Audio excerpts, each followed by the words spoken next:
Continuing Chapter 6, Talismanic Magic. But, whereas the secondary causes do, by the command and appointment of the first cause, necessarily act, and are necessitated to produce their effects if God, the first cause, shall, notwithstanding, according to his pleasure, so discharge and suspend them, that they shall wholly desist from the necessity of that command, then they are called the greatest miracles of divine wisdom, God. For instance, the fire of the Chaldean furnace did not burn the children. The sun stood still at the command of Joshua and became retrograde 1 whole day. Also, at the prayer of Hezekiah, it went back 10 degrees. And when our Savior Christ was crucified, it became darkened, though at full moon. And was there an eclipse any of the days that they say were possible for the death of Jesus? There certainly wasn't the upheaval that's attributed, at least not in a historical sense.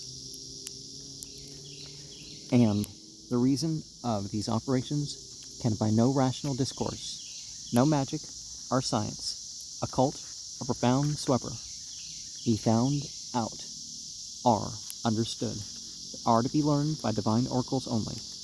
The foregoing chapter, if well considered, will open the intellect to a more easy comprehension of the magical science of nature, etc., and will facilitate, in a wonderful degree, thy studies in these sublime mysteries. Now seeing that the soul is the essential form, intelligible and incorruptible, and is the first mover of the body, and is moved of itself, but that the body or matter is of itself unable and unfit for motion, and does very much degenerate from the soul, it appears that there is need of a more excellent medium. Now such a medium is conceived to be the spirit of the world, or that which some call a quintessence, because it is not from the 4 elements, but a certain first thing, having its being above and besides them. There is, therefore, such a kind of medium required to be, by which celestial souls may be joined to gross bodies, and bestow upon them wonderful gifts. This spirit is in the same manner in the body of the world as our spirit is in our bodies. For as the powers of our soul are communicated to the members of the body by the medium of the spirit, so also the virtue of the soul of the world is diffused throughout all things by the medium of the universal spirit.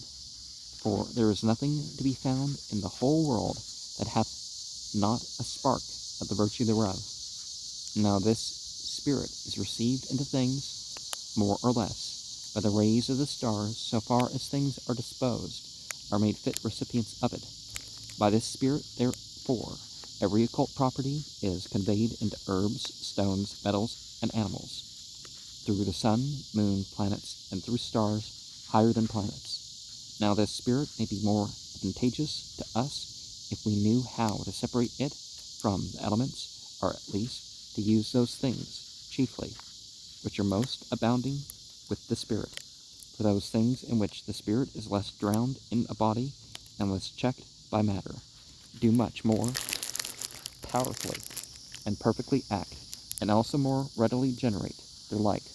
For in it are all generative and seminal virtues, for which cause the alchemist's endeavors to separate this spirit from gold and silver, which, being rightly separated and extracted, if it shall be afterwards projected upon any metal, turns it into gold or silver, which is in no way impossible or improbable, when we consider that by art that may be done in a short time, what nature in the bowels of the earth, as in a matrix, perfects in a very long space of time.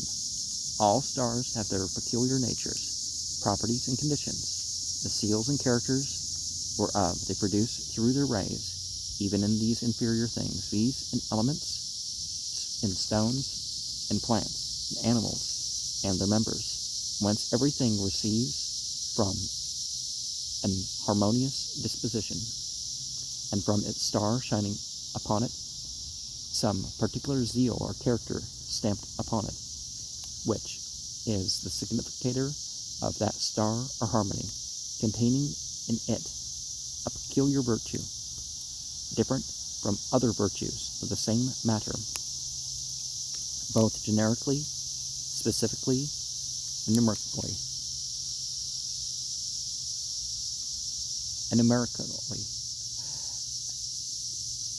Everything, therefore, hath its character impressed upon it by its star or some peculiar effect, especially by that star which doth principally govern it, and these characters contain in them the particular natures, virtues, and roots of their stars, and produce the like operations upon other things on which they are reflected, and stir up and help the influence of their stars, whether they be planets or fixed stars and figures, or celestial constellations, these as often as they shall be made in a fit matter, and in their due and accustomed times, which the ancient wise men, considering such as labored much in finding out the occult properties of things, did set down in writing the images of the stars, their figures, seals, marks, characters, such as nature herself did describe by the rays of the stars in these inferior bodies, some in stone, some in plants, some in joints and knots of trees, and their boughs, and some in various members of animals. For the bay tree, lote tree, and marigold are solary herbs, and their roots and knots being cut, they show the characters of the sun. And in stones, the character and images of celestial things are often found. But there being so great a diversity of things, there is only a traditional knowledge of a few things which human understanding is able to reach. Therefore, very few of those things that are known to us, well, I'd say most of it has just been lost in tradition, which the ancient philosophers and pyromancers attained to, partly by reason and partly by experience, and there lie hid many things in the treasury of nature, which the diligent student and a wise searcher shall contemplate and discover. And I don't see the evidence theologically or scientifically to say that, this happens because of this planet or star in this position, eclipses happening because of somebody being born or died, or I just don't see that backed up. Now, you can use the symbology of such things, the efficacy and virtue of perfume. The efficacy of perfumes. It is necessary before I come to the operation or practical part of talismanic magic to show the composition of fumes or vapors that are proper to the stars and are of great force for the opportunely receiving of celestial gifts under the rays of the stars, inasmuch as they strongly work upon the air and breath, for our breath is very much changed by such kind of vapors, if both vapors be of the other like, the other being also through the said vapors easily moved or infected with the qualities of inferiors are celestial, daily quickly penetrating our breasts and vitals, does wonderfully reduce us to the like qualities. Let no man wonder how great things subfumications can do in the air, especially when they shall know that the master lomas, by certain vapors exhaled from proper subfumigations, aerial spirits are raised, also thunder and lightning and the like, as the liver of a chameleon being burnt on the housetop will raise showers and lightnings. The same effect has the head and throat if they are burnt with oaken wood. There are some sublimations under the influences of the stars that cause images of spirits to appear in the air or elsewhere. For if temple incense be made to fume by invocations, spirits should come together, being attracted by the vapors which are most congruous to their own natures. Hence, temple incense is called the herbs of the spirits. Also, I say that if a fume be made of the root of the reedy herb sagapen, with the juice of hemlock and henbane, and the herb Tepsis, Perbatus, red sanders, and black poppy, it will likewise make strange shapes appear. But if a subfume be made of smallage, it chases them away and destroys the visions. Again, if a perfume is made of calamint, peony, mint, and palma Christi, it drives away all evil spirits and vain imaginations. Likewise, by certain fumes, animals are gathered together and put to flight. Concerning the stone Liparis, that with the fume thereof, all beasts are attracted together. The bones in the upper part of the throat of the heart, being burnt, bring serpents together. But the horn of the heart, being burnt, chases away the same. Likewise, a fume of peacock's feathers does the same. Also the lungs of a donkey, being burnt, puts all poisonous things to flight. And the fume of the burnt hoof of a horse drives away mice. The same does the hoof of a mule. And with the hoof of the left foot, flies are driven away.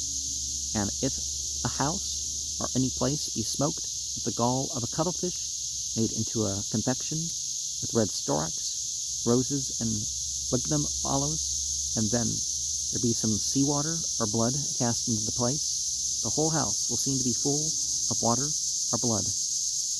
Now, I can't say that any of this will happen except on a psychic level, but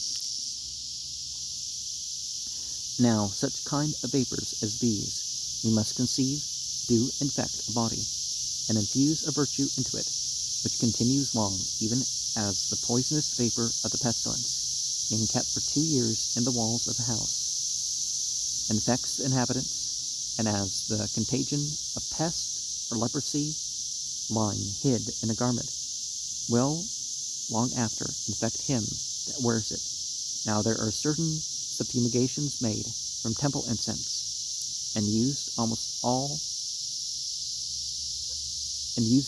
all the high-grade adepts. For if one shall hide gold or silver or any other such like precious thing, the moon being in conjunction with the sun,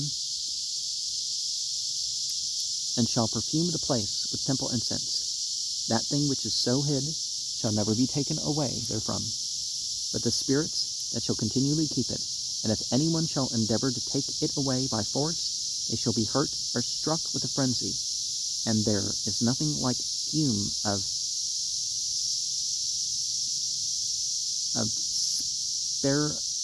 spermateti for the raising up of spirits. Therefore, if a fume be made of that, lignum aloes, pepperwort, musk, saffron, and red storax, tempered together with the blood of a lapwing or bat, it will quickly gather airy spirits to the place where it is used, and if it be used above the graves of the dead, it will attract spirits and ghosts thither. Now the use of subfumigation is this, that whenever you set about making any talisman, image, or the like, under the rule of dominion and any star or planet, you should by no means omit the making of a subfumigation appropriate to that planet or constellation under which you desire to work any effect or wonderful operation.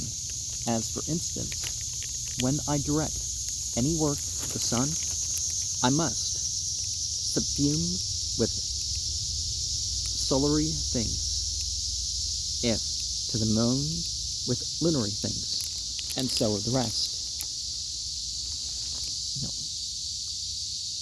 Mercury, Venus, Mars,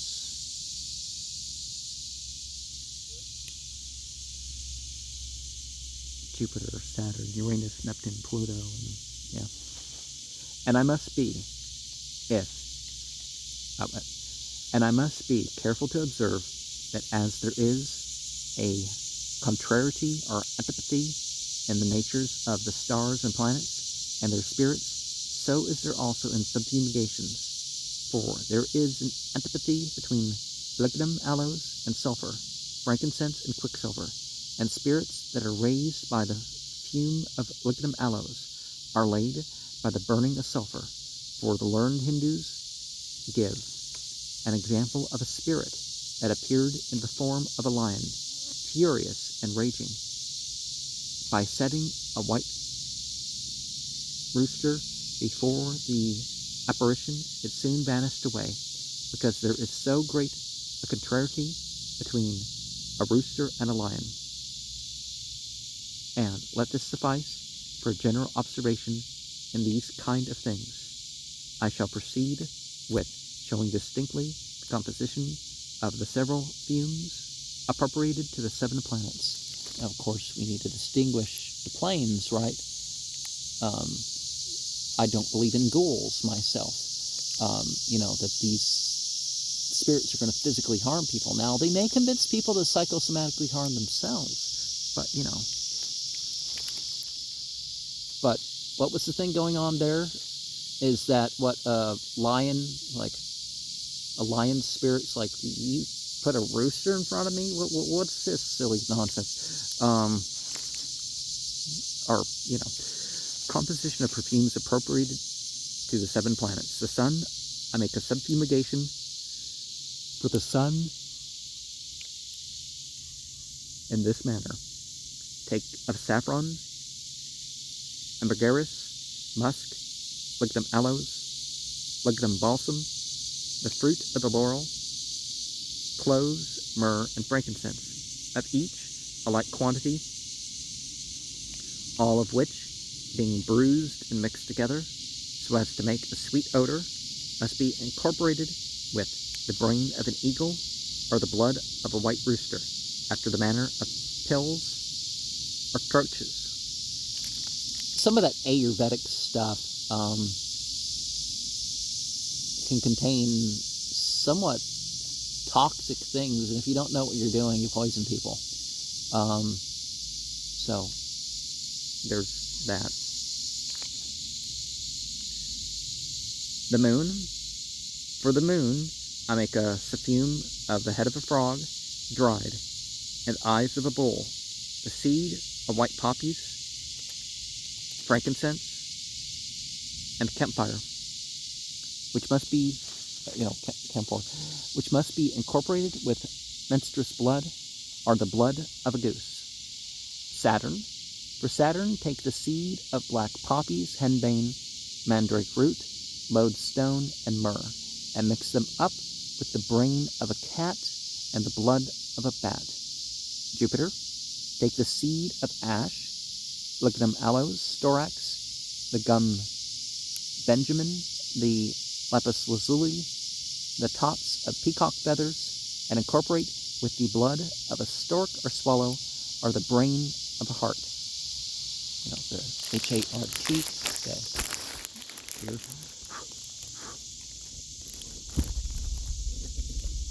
Mars, take up horbium, bdellium, gum armagnac, the roots of both hellebores, the lodestone, and a little sulfur, and incorporate them all together with the brain of a hart, the blood of a man, and the blood of a black cat. Venus, take musk, ambergris, lignum aloes, red roses, and red coral, and make them up with sparrows' brains and pigeons' blood. Mercury, take mastich, frankincense, cloves, and herb pink foil, and the agate stone, and incorporate them all with the brain of a fox or weasel, and the blood of a magpie. General fumes of the planets. The Saturn are appropriated for fumes. Odoriferous roots as pepperwort root and the frankincense tree. The Jupiter, all odoriferous roots such as nutmegs and cloves. So, going down the list here, Saturn too. To Mars, all odoriferous woods as sanders, cypress, lignum balsam, and lignum aloes. To the Sun, all gums as frankincense, mastich, Benjamin storax,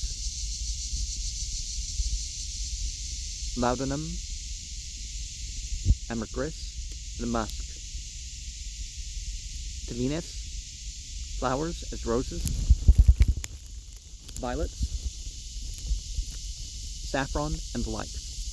To Mercury, all the pairings of wood or fruit, as cinnamon, lignum cassia, mace, citron peel, and bayberries, and whatever seeds are odoriferous.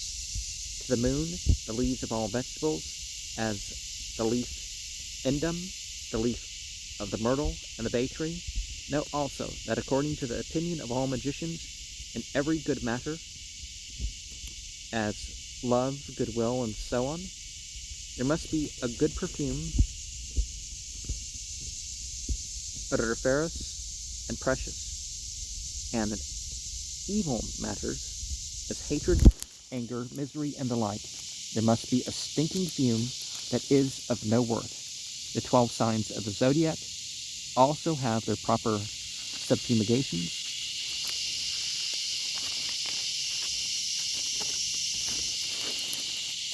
These: Aries, Myrrh, Taurus, Pepperwort, Gemini, Mastich, Cancer, Campfire, Leo, Frankincense, Virgo, Sanders,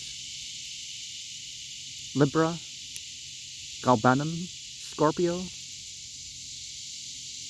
Apoponax, Sagittarius, Ignum Aloes, Lignum Aloes, Capricorn, Benjamin, Aquarius, Euphorbium, Pisces, Red Storax. And just like I wouldn't say that you have to cause animals to die just to get your incense, I would also say that you don't have to involve yourself in illegal drugs.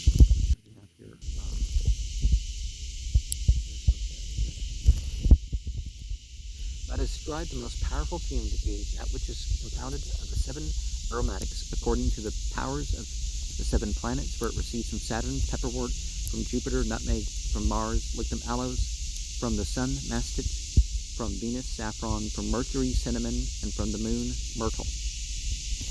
And of course planetary attributes, some of these things vary. By a close observation of the above order of subfumigations, conjoined with other things of which I shall speak hereafter, necessary to the full accomplishment of talismanic magic, many wonderful effects can be caused, especially if I keep in eye what was delivered in the first part of my magic, viz., that the soul of the operator must go along with this. Otherwise, in vain is subfumigation, seal, ring, image, picture, glass, or any other instrument of magic, seeing that it is not merely the disposition, but the act of the disposition, and firm and powerful intent or imagination that gives the effect. I shall now hasten to speak generally of the construction of rings magical and their wonderful and potent virtues and operations. Magic rings. Rings, when they are opportunely made, impress their virtues upon us, insomuch they affect the spirit of him that carries them with gladness or sadness, and render him bold or fearful, courteous or terrible, amiable or hateful, inasmuch also as they fortify us against sickness, poisons, enemies, evil spirits, and all manner of hurtful things, and often where the law has no effect. These little trifles greatly assist or corroborate the troubled spirit of the wearer, and help him in a wonderful manner to overcome his adversaries, while they do wonder how it is that they cannot effect any hurtful undertaking against him. These things, I say, are great helps against wrathful, vicious, worldly-minded men, inasmuch as they do terrify, hurt, or render invalid the machinations of those who would otherwise work our misery, our destruction, all of which we are neither afraid nor ashamed to declare, well knowing that these things will be hid from the wicked and profane, so as they cannot draw the same into any abuse or privy mischief toward the neighbor. We, having reserved some few things in this art to ourselves, not wishing to throw pearls before swine, and however simple and plain we may describe certain experiments and operations, so as that the great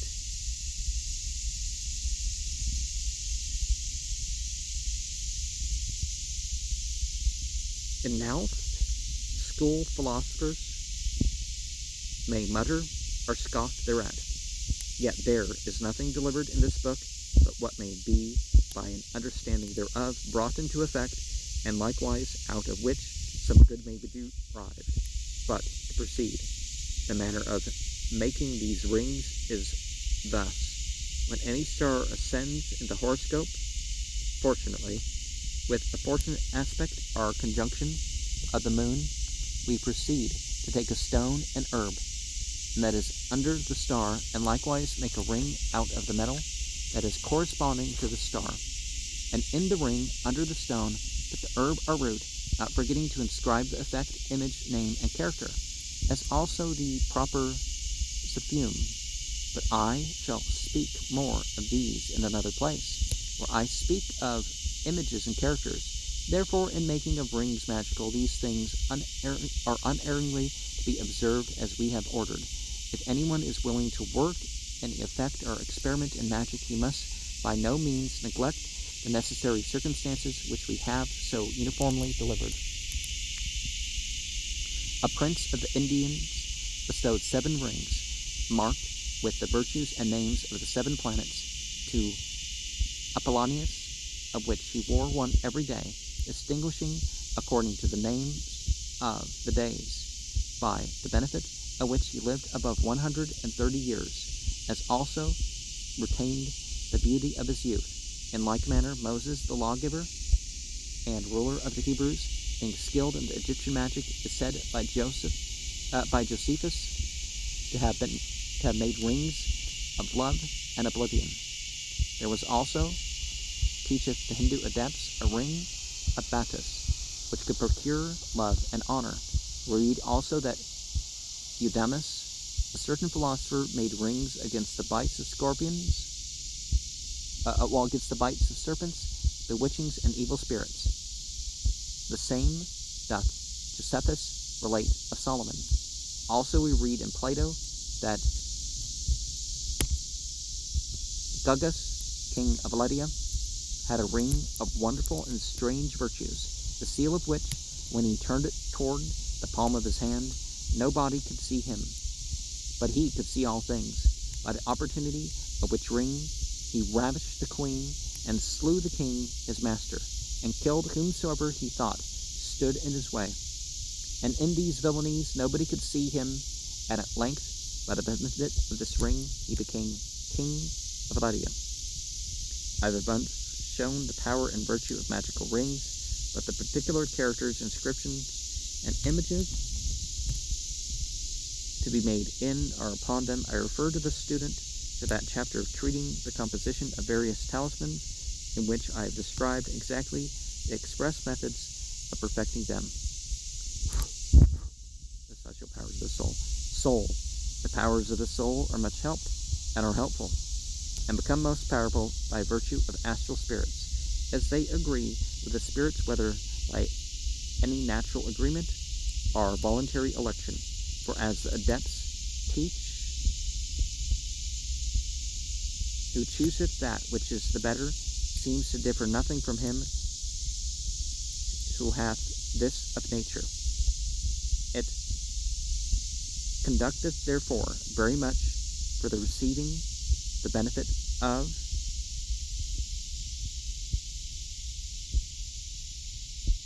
no spirits in any work. The page is folded over in the print here. I can't read some of this.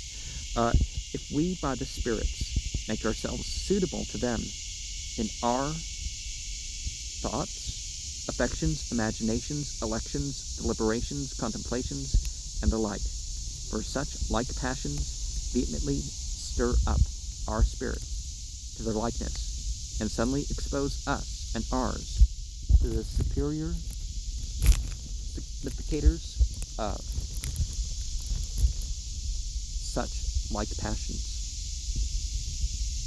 and also by reason of their dignity and nearness to the superiors, do partake more of the celestials than any material things. For our mind can, through imaginations or reason, by a kind of imitation, be so conformed to any spirits as suddenly to be filled with the virtues of that spirit, as if we were a proper receptacle of the influence thereof.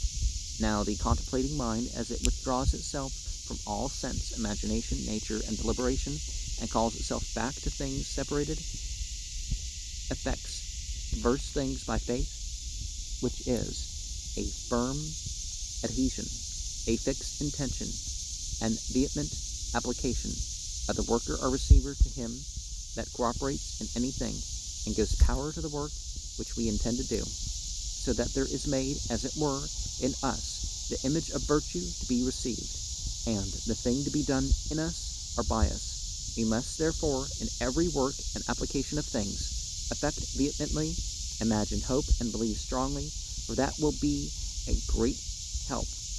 And it is verified among physicians that a strong belief and an undoubted hope and love towards the physician conduce much to health, yea, more sometimes than the medicine itself. For the same that the efficacy and virtue of the medicine works, the same doth the strong imagination of the physician work, being able to change the qualities of the body of the sick, especially when the patient places much confidence in the physician, by that means disposing himself for the receiving the virtue of the physician and physic. Therefore, he that works in art magic must be of constant belief, be credulous, and not at all doubt of the obtaining of the effect. While the most reliable effect is the evocation of yourself,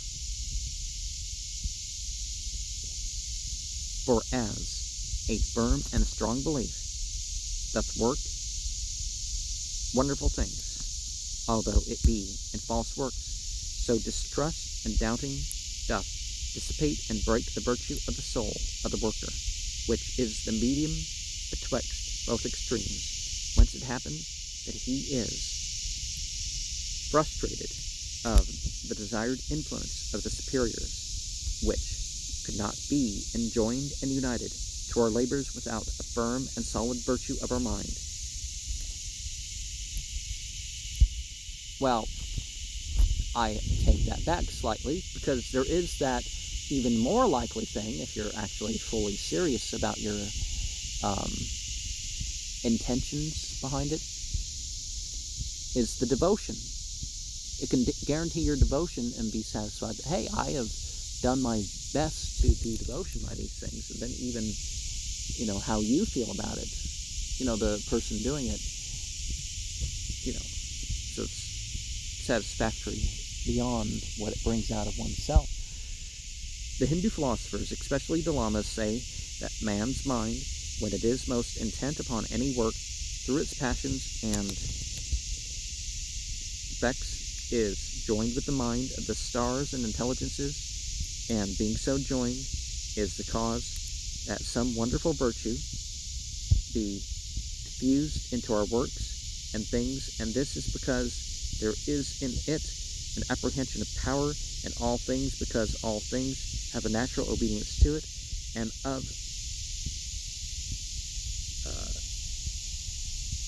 necessity all efficacy, and more to that which is desired with them is a strong desire. Now, as I said, the page was folded into each other in what they're taking a picture of, so yeah. So on this side, there's doubt that I reconstructed it right.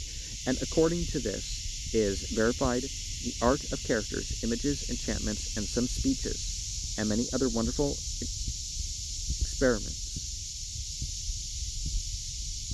to everything which the mind affects. By this means, whatsoever the mind of him that is in vehement love affects, hath an efficacy to cause love, and whatsoever the mind of him that strongly hates dictates, hath an efficacy to hurt and destroy. Like is in other things which the mind affects with a strong desire.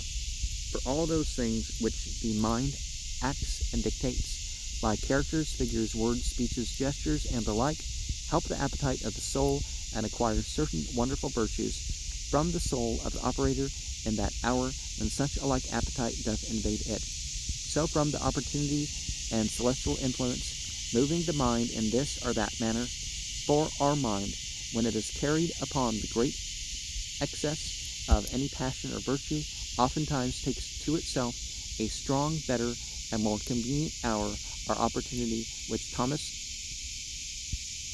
Aquinas in his third book against the Gentiles allows. Now, I would strongly turn against this idea of calling people Gentiles because they're from a different tribe or a different religion.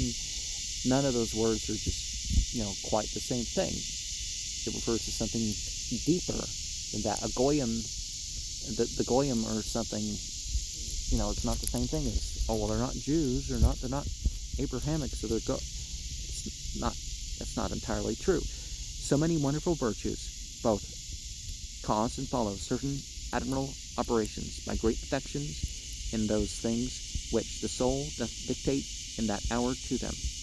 But know that such kind of things confer nothing or very little, but to the author of them, and to him who is inclined to them, as if he were the author of them.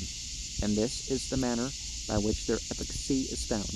And it is a general rule in them that every mind that is more excellent in its desire and affection makes such like things more fit for itself, as also the efficacious to that which it desires. Every one, therefore, that is willing to work in magic must know the virtue, measure, order, and degree of his own soul in the power of the universe. The efficacy of numbers in the construction of talismans. The efficacy of numbers. Well, numbers can hide a lot of symbolism, right? I do number symbolism videos from time to time. The doctrines of mathematics are so necessary to and have such an affinity with magic that they who profess it without them are quite out of the way and labor in vain, and shall in no wise obtain their desired effect. For whatsoever things are and are done in these inferior natural virtues are done and governed by number, weight, measure, harmony, motion, and light. And all things which we see in these inferiors have roots and foundations in them, yet nevertheless, without natural virtues, mathematical doctrines only works, like the naturals, can be produced, as the depths teach a thing not partaking of truth or divinity, but certain images akin to them, as bodies going or speaking, which yet want of animal faculties, such as were those which among the ancients were called Daedalus images, and automata, of which Rajapakhin makes mention. These are three-footed images of Vulcan and Daedalus moving themselves, which Bunky saith came out of their own accord to the exercise, and which we read move themselves at the feast of Hiraba, the philosophical exerciser. So there are made glasses, some concave, others of the form of column, making the representation of things in the air seem like shadows at a distance. Of which sort Vivi Kazui and Mazeb Joya in their books, Zu Zekunbaza and Speculus taught the making and the use. As we read that Zumkin Quiajuzi brought a certain glass amongst the spoils from the north of India, in which were seen armies of armed men